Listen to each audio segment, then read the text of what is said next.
Guys, welcome to the channel. आज हम अपनी होम टैब पार्ट 2 को कंटिन्यू करेंगे। लास्ट वीडियो में मैंने आप लोगों को इस पैराग्राफ की रिबन तक यहाँ तक पढ़ा दिया था। उसके बाद आज हम ये सब चीज़ें कंप्लीट कर लेंगे। तो चलिए शुरू करते हैं।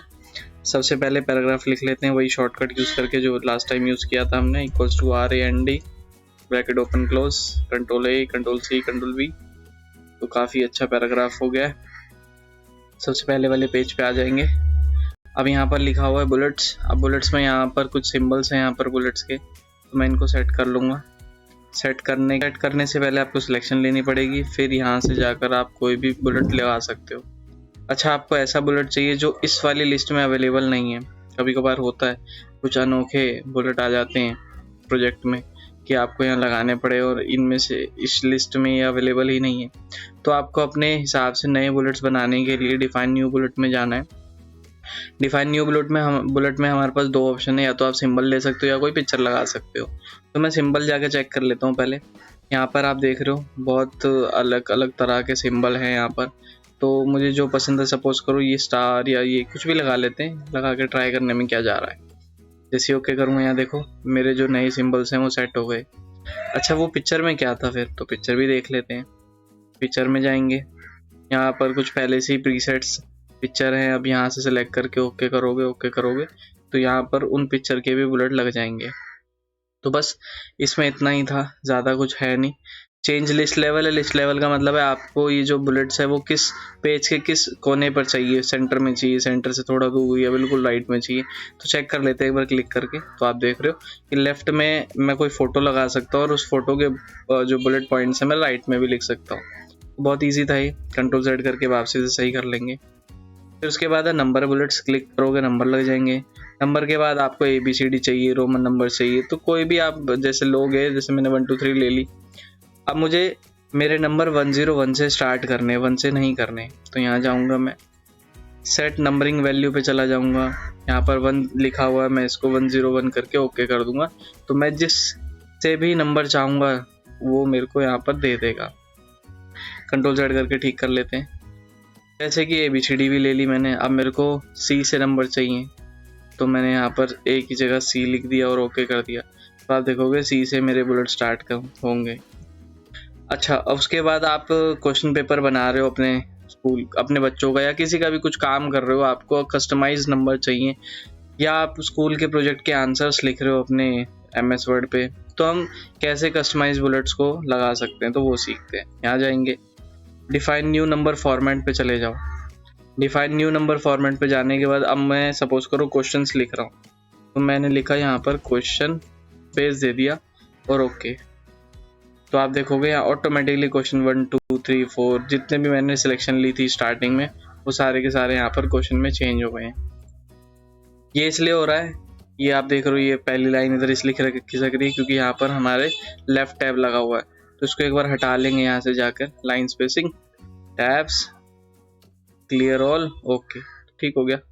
ऐसे इस पे भी कर लेंगे तो अपने आप ही ठीक हो जाएगा वैसे तो। चलिए, उसके बाद या मेरे को आंसर्स बनाने हैं तो मैं फिर से वहाँ चला जाऊँगा।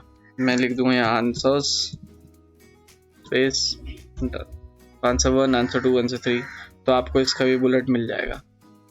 फिर उसके बाद आते हैं यहाँ पर, आपने 10th 11th 12th में नोट मेकिंग करी होगी, उसमें देखा होगा कि नोट्स में पॉइंट्स के भी पॉइंट्स हमें बनाने पड़ते हैं।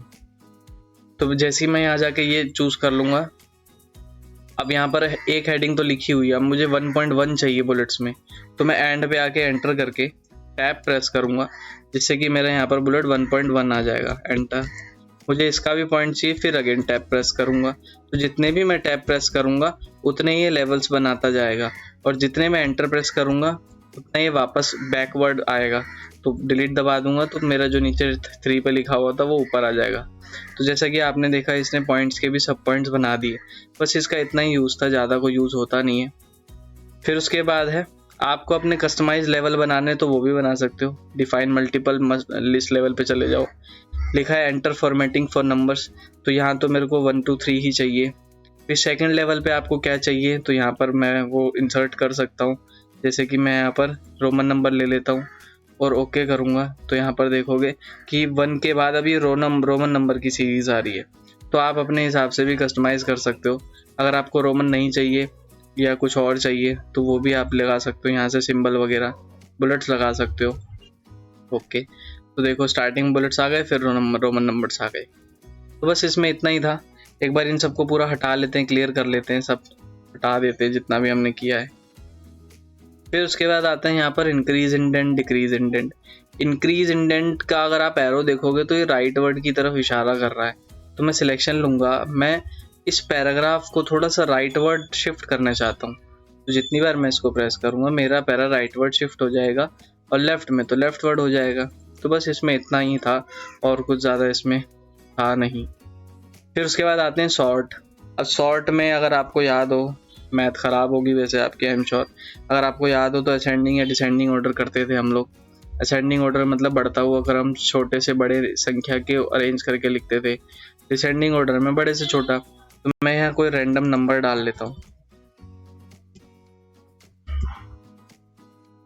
अब मैं चाहता हूँ ये जो नंबर्स हैं असेंडिंग ऑर्डर या डिसेंडिंग ऑर्डर में अरेंज हो जाए, तो मैं यहाँ चला जाऊँगा असेंडिंग ऑर्डर। ओके, तो आप देखोगे ऑटोमेटिकली इसने असेंडिंग ऑर्डर में अरेंज कर दिया। अगर डिसेंडिंग चाहते हो तो डिसेंडिंग लेके तो ओके कर दो, तो भी ये कर देगा। मैं इन अल्फ़ाबेट्स को भी ये असेंडिंग ऑर्डर में अरेंज कर देगा। जैसा कि देखो ABCD आती होगी आपको तो पता लग गया होगा, H पहले आता है, Y बाद में आता है। चलो ये तो कर देगा। अब मेरे को नाम लिखना है किसी के, सपोज करो, तो अगर वो करने हैं तो कैसे करेंगे? तो मैंने जैसे हरप्रीत लिख दिया, राहुल, सोनिया, गांधी, गोपाल, दास, करम, कुछ भी लिख दिया यार, सिलेक्शन ली, असेंडिंग ऑर्डर और ओके। तो इसने ऑटोमेटिकली अल्फ़ाबेटिकल ऑर्डर में इसको चेंज कर दिया। तो बस इसमें इतना ही था। फिर उसके बाद ये उल्टा पी का क्या मतलब है यार? ये उल्टा पी का मतलब होता है कि ऐसी फॉर्मेटिंग जो मुझे दिखाई नहीं देती है वो ये शो करता है। जैसे कि मैं कितने मर्जी एंटर मार लूँ, अब मुझे कोई बताया कि मैंने कितनी बार एंटर प्रेस किया है, तो जैसे ही मैं यहाँ क्लिक करूँगा तो मैं अब गिन भी सकता हूँ कि कितने एंटर्स का मैंने यहाँ पर यूज़ किया हुआ है। तो ये ऐसी फॉर्मेटिंग बताता है जो कि छुपी हुई है, जो कि हाइड है। अब मैंने स्पेस दिया तो स्पेस को ये डॉट से दिखाता है, टैब दबाया तो टैब को ये ऐसे एरोज से दिखाता है। तो अगर मैं इसको बंद कर दूंगा तो मेरे को पता नहीं लग पाएगा मैंने टैब, स्पेस क्या क्या इस्तेमाल किया है। तो बस इसका ये यूज था। फिर उसके बाद आते हैं यहाँ पर स्टाइल्स में। अब यहाँ पर कुछ पहले से ही अवेलेबल स्टाइल्स हैं, जैसे कि ये हेडिंग 1, हेडिंग 2, टाइटल, अलग अलग।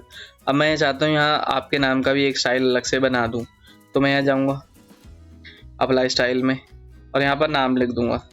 तो नाम मैं लिख देता हूँ सोनिया जी, न्यू, मॉडिफाई। और जैसे ही मैं मॉडिफाई करूँगा यहाँ मैं अपने हिसाब से फॉन्ट डाल सकता हूँ, फॉन्ट का साइज डाल सकते हैं और कलर डाल सकते हैं। जैसे ही ओके करूँगा पीछे देखो सेट हो गया, और यहाँ पर अलग से सोनिया जी के नाम से फॉर्मेटिंग भी आ गई है। अगर आपको ये मॉडिफाई करनी है, चेंज करनी है, तो आप फिर से मॉडिफाई में जाकर चेंज कर सकते हो कलर वगैरह, अगर आपको कुछ पसंद नहीं आ रहा है तो बस हो गई मॉडिफाई। और दूसरा तरीका ये यहाँ राइट क्लिक करके तो भी मॉडिफाई कर सकते हो। तो सिंपल दोनों तीनों तरीके हमारे पास करने के। फिर उसके बाद है फाइंड, रिप्लेस, सेलेक्ट। फाइंड का मतलब होता है ढूंढना। अब ढूंढने में मैं चला जाता हूँ यहाँ पर, जैसे मेरे को ढूंढना है गैलरी कहाँ कहाँ लिखा हुआ है। अब गैलरी जहाँ जहाँ लिखा हुआ है एक एक करके ढूंढो। अब मुझे एक एक करके नहीं ढूंढना, मैं चाहता हूँ जितने भी गैलरी लिखे हुए वो सारे हाईलाइट हो जाए और गिन के भी पता लग जाए कि कितनी बार लिखा हुआ। तो रीडिंग हाईलाइट में चले जाओ, हाईलाइट ऑल, तो 60 बार कम से कम इस पूरे पेज में गैलरी लिखा हुआ है। तो बस सिंपल है, ये हटाना है। जैसे पहले देख लेते हैं कितनी बार गैलरी लिखा हुआ, पूरा का पूरा नीचे तक इसने अपने आप हाईलाइट कर दिया जितनी बार गैलरी लिखा हुआ है। फिर उसके बाद दोबारा यहाँ आ जाता हूँ मैं, हटाना है तो क्लियर हाईलाइटिंग कर सकते हो। अच्छा, आपको ढूंढना है गैलरी कहाँ लिखा है बस इस पर्टिकुलर सिलेक्शन के अंदर, तो आप यहाँ जाएंगे एडवांस फाइंड में, आप करेंगे फाइंड इन करंट सिलेक्शन। तो 4 बार लिखा हुआ है इस पूरी सिलेक्शन में। करने के बहुत सारे तरीके हैं हमारे पास। चलो एक तरीका और है, जैसे मैंने ना इस गैलरी को रेड कर दिया और इसको भी रेड कर दिया, ठीक है, बताना नहीं है आपको किसी को। अब मैंने ये 3 गैलरी को ना रेड कलर से मार्क कर दिया। फिर फाइंड में गया, एडवांस फाइंड में। अब मैंने कहा गैलरी तो ढूंढना है पर वो वाली ढूंढना है जो कि रेड कलर से मार्क है। तो मैं मोर में चला गया। मोर में जाने के बाद मैं फॉर्मेट में, फॉन्ट में और फिर यहाँ पर मैंने फॉन्ट का कलर लाल दे दिया, ओके कर दिया। अब मैंने कहा बेटा अब ढूंढ के दिखाओ, तो देखो गाइस, देखो सारा आंसर सामने लिखा हुआ है। कितनी बार है? 3 बार है, और गिनना भी है तो 3 बार है। तो बस सिंपल यार, इतना सही तो काम था इसमें। फिर उसके बाद है रिप्लेस। अब रिप्लेस का मतलब है ये जो गैलरी लिखा हुआ है ये मैं चाहता हूँ चंदू के नाम से रिप्लेस हो जाए। आपने 3 इडियट्स तो देखी होगी, स्पीच भी सुनी होगी उसकी। क्या नाम था यार उसका, पता नहीं, मुझे याद नहीं रहती मूवीज वगैरह। तो बस गैलरी की जगह हम यहाँ पर वैलरी कर देते हैं, वैलरी 2.0 कुछ भी बना दिया। जैसे ही मैं रिप्लेस ऑल करूँगा, सारे में आप देखोगे कि जितनी भी गैलरी लिखी थी वो वैलरी हो गई 2.0। तो यार देखो ये देखो जिंदा सबूत, ये देखो। तो रिप्लेस भी बता दिया मैंने यार तुम लोगों को। सिलेक्ट में सिलेक्ट ऑल कर लो, सारा सिलेक्ट कर लो।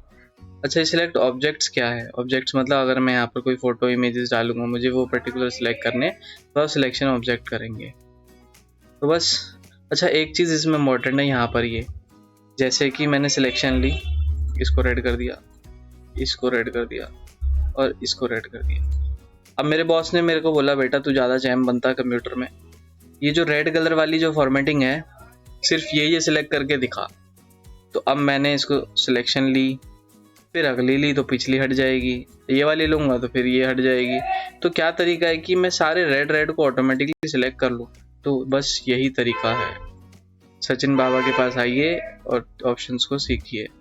तो select all text with similar formatting पे क्लिक करो, ऑटोमेटिकली यहाँ पर आप देखोगे कि जो भी रेड कलर से जितना भी कुछ लिखा होगा सबका सब सिलेक्ट हो जाएगा। तो इसी बात पे एक लाइक ठोक दो। फिर उसके बाद cut, copy, paste, format painter, ये सारी चीज़ें यार ये तो बचपन से बच्चे कर के मर जाते हैं। कट कॉपी तो क्यों? क्योंकि एग्जाम में भी तो कॉपी पेस्ट ही करते हैं। तो चलो देखते हैं। सिलेक्शन ली, एक बार कॉपी दबाया, फिर पेस्ट दबाया। अब यहाँ देख रहे हो यार क्या गजब कॉपी हो रही है। अच्छा, कीबोर्ड से कैसे करेंगे? तो Ctrl+C Ctrl+V, बस खत्म, मज़ा आ गया। चलो मज़ा तो आ गया, पर ये फॉर्मेट पेंटर का क्या काम है, तो इसका भी काम सीख लेते हैं। मैं यहाँ पर आ गया, मैंने ये पूरा सिलेक्ट कर लिया। मैं चाहता हूँ यार ये ना मेरे को अच्छा सा दिखना चाहिए, तो मैंने ना एक फॉन्ट लगा दिया। चलो ये लगा लेते हैं, बेकार लग रहा है ये, और कलर बदल कर लेते हैं। और क्या करें यार, इसको अपर केस कर देते हैं, ठीक है। अब मुझे यही सेम फॉर्मेटिंग जो भी अभी मैंने करी है वो मैं चाहता हूँ इस पर्टिकुलर लाइन में भी हो जाए। तो कैसे करेंगे यार?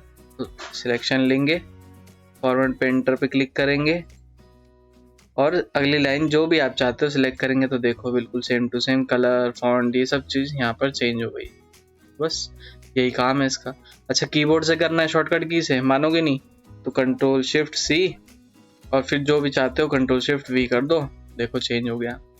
सो हमारा होम टैब ख़त्म हो चुका है। अगली वीडियो में मैं इंसर्ट टैब के बारे में चीज़ें बताऊंगा। तो सिंपल है। Bye bye, take care, thank you for watching the video and do like and share the video.